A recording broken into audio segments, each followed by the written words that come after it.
چلے secretary election commission نے یہ تو کہنا شروع کر دیا کہ ہم کس وقت انتخابات کروا پائیں گے۔ انتخابات کروانے کی ڈیٹ بھی انہوں نے دے دی کہ اگر 12 اگست کو اسمبلیاں تحلیل ہوں گی تو اس کے بعد کب تک وہ انتخابات کروا پائیں گے۔ لیکن انتخابات کس نوعیت کے ہوں گے، اس کے اوپر ایک بڑا سوالیہ نشان ہے۔ ایک چیز بہرحال بڑی واضح ہے کہ ان انتخابات سے پہلے عمران خان کے طویل المدت قصے کا فیصلہ ہونا باقی ہے۔ انچ بائی انچ آپ کو ان کے گرد گھیرا تنگ ہوتا ہوا نظر آتا ہے، میٹر بائی میٹر آپ کو وہ سزا کی طرف دھکیلے جاتے ہوئے نظر آتے ہیں۔ رویہ بہرحال ان کا ایسا ہی ہے کہ جیسے وہ تخت سلمانی کے اوپر بیٹھے ہوئے ہیں اور فضاؤں میں اڑ رہے ہیں، اور نیچے چھوٹے چھوٹے بونے ہیں جن کو کچھ پتہ نہیں ہے دنیا کے اندر کیا ہو رہا ہے، اور وہ سب کے سب جو ہیں وہ عمران خان کی جو انڈورسمنٹ ہے اس کے منتظر ہیں۔ یہ ذرا ویڈیو دیکھیے گا، بیٹھے کس جگہ کے اوپر ہیں، اور ٹویٹر سپیس سے نکلے ہیں، ٹک ٹاک سپیس سے نکلے ہیں، کیونکہ یہ سپیس سے نکلنے کے بعد نا جہاں پہ لوگ سوال پوچھتے ہیں اور پھر ظاہر ہے ہر سوال سیدھا بھی نہیں ہوتا، تھوڑا سا وہ کہتے ہیں پنجابی میں توا بھی لگاتے ہیں لوگ، جیسے توے لگوایا کرتے تھے، تو لوگ شرارتی سوال بھی کرتے ہیں۔ ساتھ اسد عمر بھی گردن نکال کے آگے جا رہے ہیں۔ اب یہ بھی کمال بات ہے ویسے اسد عمر کی کہ ساری باتیں کرنے کے بعد ان کا پھر بھی خیال ہے کہ ان کا کوئی اخلاقی جواز بنتا ہے کہ وہ لوگوں کو بتائیں کہ کیسی جماعت ہوتی ہے، جماعتیں کیسی چلتی ہیں، جمہوریت کیا ہوتی ہے۔ بہرحال عمران خان کا ذرا رویہ دیکھیے گا آپ۔ اسد صاحب آپ جیسے مینیجرس کو ہوتے ہوئے بھیا خان صاحب دوریاں ختم ہو گئی خان صاحب عدالت کا شکریہ ادا کرنا چاہیے، آپ کو ملا دیا۔ بھائی اگر آپ نے کسی سوال کا جواب نہیں دینا تو کہہ دیں کہ یہ سوال بیوقوفانہ ہے، میں اس کا جواب نہیں دوں گا۔ آپ یہ بھی کہہ سکتے ہیں کہ یار آپ نے یہ سوال جو ہے یہ پلانٹڈ ہے، یہ جو بھی آپ الزام لگاتے رہتے ہیں دوسروں پہ کہ آپ نے پلانٹڈ سوال کیا، یا آپ اس سوال کو اہم جان کے اس کا جواب دے سکتے ہیں، آپ کا اسپیس اویلیبل ہے، لیکن انگیج ہی نہ کرنا اور پھر آسمان کی طرف منہ اٹھا کے دیکھتے رہنا آپ کو ایک ایکسٹریم ٹربلنس کی، ذہنی ٹربلنس کی نشاندہی کرتا ہے۔ میں سائیکو انالیسس کے اندر نہیں پڑھنا چاہتا، یہ میرا موضوع نہیں ہے، لیکن موضوع آج کل نہ بھی ہو تو آپ اس کے اوپر تحقیق کر سکتے ہیں۔ تو اگر آپ سائیکو انالائز کریں لیڈرز کو، تو جو ایکسٹریم ٹینشن کے اندر مبتلا ہوتے ہیں، ایکسٹریم انر ٹرموائل کے اندر مبتلا ہوتے ہیں، جب وہ اپنی ان دوائیوں کے ذریعے جن کے ذریعے اپنے آپ کو وہ اسٹیبل رکھتے ہیں ان سے دور ہوتے ہیں، ان کے اثرات ختم ہو رہے ہوتے ہیں، تو اس قسم کے رویے جو ہے وہ اپناتے ہیں۔ کیونکہ عموماً تو ان کو اگر آپ ٹویٹر سپیس کے اوپر بٹھا دیں یا جو خطاب فرماتے ہیں اس میں اگر بٹھا دیں تو یہ رکتے نہیں، بہت باتیں وہی پرانی دہراتے ہیں، لیکن بولتے بہت ہیں۔ یہاں پہ ایسا ہے کہ سوال بھی آیا تو جواب بھی نہیں دیا۔ تو جو بنیادی طور میں آپ کو بات بتا رہا ہوں قصہ مختصر یہ کہ عمران خان جو ہے ان کے پاس مواقع کافی ہیں اپنے کیس کو بیان کرنے کے لیے، لیکن اب وہ مواقع بتدریج کم ہوتے جائیں گے۔ انہوں نے ایک امیج یہی بنایا ہوا ہے کہ وہ عقل کل ہیں اور عملی طور پر ماحول پر چھائے ہوئے ہیں، لیکن یہ امیج جو ہے حقائق سے بالکل مطابقت نہیں رکھتا۔ جو چیلنج ہے حکومت کے لیے، رانا ثناء اللہ نے ایک ٹویٹ کے اندر یہ کہا ہے کہ اب ایف آئی اے عمران خان کو گرفتار کر سکتی ہے۔ چیلنج حکومت کے لیے یہ ہے کہ ان کے پاس ٹائم رہ گیا ہے کم۔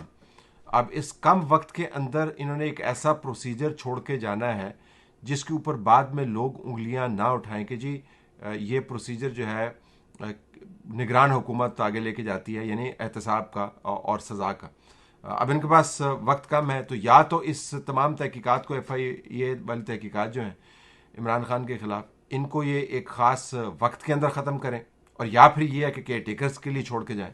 اگر یہ جلدی اس کو نپٹانے کی کوشش کرتے ہیں تو عین ممکن ہے کہ کیس جو ہے وہ کمزور ہو جائے، شواہد مکمل نہ ہوں، اور پھر جو فرسٹ کورٹ آف اپیل ہے جو عموماً عام بندے کے لیے لاسٹ کورٹ آف اپیل ہوتی ہے، سپریم کورٹ کو عمران خان دوبارہ سے استعمال کریں اور وہاں سے ریلیف لے لیں اور اس قضیے سے اپنی جان چھڑوا پائیں۔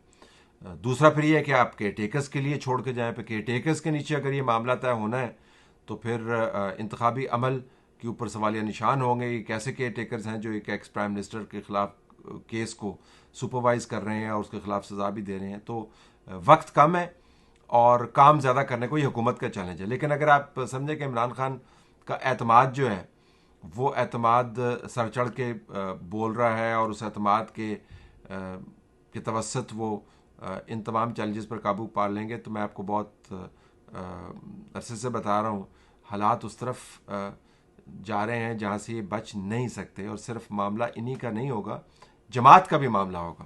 عمران خان نے یہ جماعت اپنے لیے بنائی تھی. عمران خان نے اس کو اپنی جیب سے چلایا ہے، پیسے خرچ کر کے نہیں. وہ اس قسم کے معاملے میں نہیں پڑتے. وہ جیب سے مراد یہ ہے کہ اپنے مٹھی میں رکھ کے اس جماعت کو چلایا، کسی قیادت کو اوپر آنے نہیں دیا، کسی لیڈر کو گروم نہیں ہونے دیا. لوگوں کو مواقع دی ہیں، منسٹریاں ملی ہیں ان کو، لیکن جو ہوتا ہے نا جی کہ بڑے قد کاٹ والے لوگ سامنے لے کے آئے، وہ نہیں آئے. پنجاب میں سے ٹاپ پرفارمرز یہ لا سکتے تھے، وہاں پہ انہوں نے بزدار کو لگا دیا. خیبر پختونخوا کے اندر جو بندے انہوں نے لگائے تھے وہ خود ہی ان کو چھوڑ کے چلے گئے اور تبدیل بھی کرتے رہے. تو وہ جماعت کے اندر ایک انہوں نے ہڑبونگ مچائی رکھا. جب جماعت کے اندر ہڑبونگ ہوتا ہے تو جو لیڈر ہے اس کو اچھے طریقے سے کنٹرول کر سکتا ہے. اب اس کا نتیجہ اور خمیازہ ان کو بھگتنا پڑ رہا ہے. ان کے پاس بندے نہیں ہیں جماعت کو چلانے کے لیے. تو صرف ایشو جو ہے وہ عمران خان کا ہی نہیں ہوگا، وہ پاکستان تحریک انصاف کا بھی ایشو ہوگا جو عمران خان سے منسوب ہے. اس کے اوپر بھی آپ کو نظر آئے گا کہ سیاسی طور پر انتہائی سخت وقت آنے لگا. لیکن اس دوران جو وہ بار بار بات کر رہے ہیں اور میں اس کو دہراتا ہوا بھی اچھا نہیں لگتا، ہدایت کے طور پر بھی، تجویز کے طور پر بھی، مشورے کے طور پر بھی، ہم مشورے دے دے کے بھی تھک گئے ہیں کہ خدا را جو دینی حوالے ہیں، مقدس ترین دینی حوالے ہیں، ان کو اپنی سیاست کے ساتھ نہ جوڑا کریں. وہ آسمان کے تارے ہیں اور ہم سارے زمین کے ذرے ہیں. کوئی میل ملاپ نہیں، اور میل ملاپ آپ کی سیاست کے ساتھ ہو ہی نہیں سکتا. لیکن چونکہ ان کے ذہن میں ہے، جس طرح میں نے پہلے بتایا کہ وہ تخت سلمانی ان کا خیال ہے، وہ اڑ رہے ہیں ہواؤں کے اندر اور وہ آسمان کے قریب ہوتے ہیں، تو تخت سلمانی سے وہ اتریں اور یہ جو متنازع دینی حوالے ہیں یہ دینے سے گریز کریں. میں بالخصوص اس کا ذکر کر رہا ہوں. جی 7 سے 50 جو آپ نے آشانہ بنایا تھا وہ اب شرازہ بہتر 20 سال لگے آپ کو، تو کیا کہتے ہیں؟ دیکھو میں آپ کو بتاتا ہوں، جب جنگ خندق ہوئی نا، 1 مہینے کی وہ جنگ تھی، تو جب جنگ ختم ہوئی تو ایک آیت آئی نبی کے لیے کہ کیا نبی صلی اللہ علیہ وسلم آج آپ کو پتا چل گیا کہ آپ کے ساتھ کون ایمان والے لوگ تھے اور کون جن کے ایمان کمزور تھے، جو منافق تھے. تو یہ تو ایک قسم کا اللہ نے کہا کہ یہ تمہارے لیے جو جنگ، یہ مشکل حالات ہیں، اس کے اندر آپ کی اصل ٹیم نکل رہی ہے. اگر وہ یہ کر لیں گے تو شاید ان کے لیے مشکلات کم ہو جائیں گی. جو قانونی اور سیاسی مشکلات ہیں بہرحال وہ اپنی جگہ پر قائم رہیں گی. تو عمران خان کا ایگزسٹینشل چیلنج ہے، حکومت کے چیلنجز جو ہیں وہ مینیجبل چیلنجز ہیں، لیکن چیلنجز دونوں کے ہیں.